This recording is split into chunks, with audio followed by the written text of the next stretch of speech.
এনেই আমাৰ 60 yearsলৈতো এক্সটেণ্ড কৰা কথাটো আমাৰ আছে।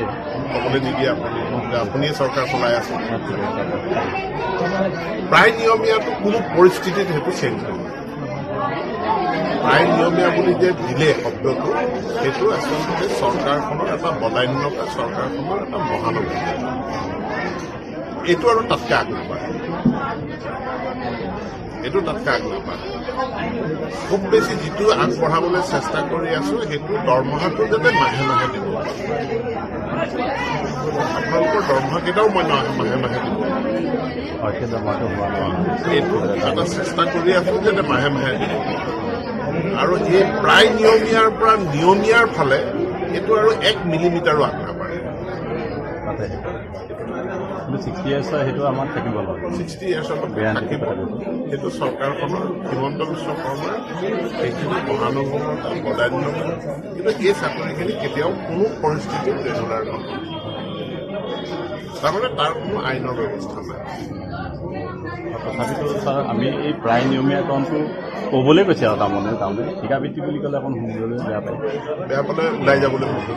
মই একদম খোলাখুলিকৈ কৈছোঁ, যাৰ বয়স আছে যদি, কাৰণ এইটো লাগি থাকি এইটো নিয়মীয়া হ'ব বুলি আশাত বন্দী হৈ থাকি লাভ নাই। যিমান দূৰ কৰিব পৰা যায় কৰি দিলে। প্ৰায় নিয়মীয়া বুলি ক'লে এইকাৰণেই কৈছে, কাৰণ এইটো নিয়মীয়া নহয়। সমহাৰত দৰমহাটো হ'ল, প্ৰায় শব্দটো এইকাৰণেই থাকিলে যে এইখিনি নিয়মীয়া নহয়।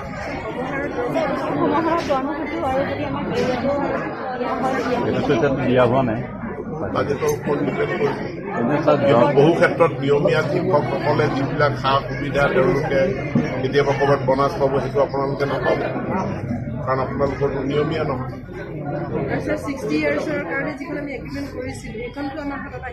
আহিব 60 yearsলৈকে আপোনালোকৰ চাকৰি গেৰাণ্টি অসম চৰকাৰে দি দিয়ে। সেইটোত কোনো হেৰি নাই, সন্দেহ নাই। নৰ্মেলি কণ্ট্ৰেকচুৱেল চাকৰিবিলাক 11 মাহৰ কাৰণে। 11 মাহৰ ঠাইত এতিয়া চৰকাৰখনে গেৰাণ্টি দিলে 60 বছৰলৈকে আপোনালোক থাকিব। 60 বছৰলৈকে আপোনালোক চৰকাৰত থাকিব। চাকৰি থাকিব, কিন্তু এইটো নিয়মীয়া চাকৰি নহয়, এইটো কণ্ট্ৰেকচুৱেলে হয়। গতিকে 11 মাহৰ কাৰণে কণ্ট্ৰেক্ট আছিল, এতিয়া 60 বছৰৰ কাৰণে এটা কণ্ট্ৰেকচুৱেল বাঢ়ি গ'ল, ঠিকা ভিত্তিক। এইটো এক্সটেণ্ড কৰা হ'ল ছাৰ।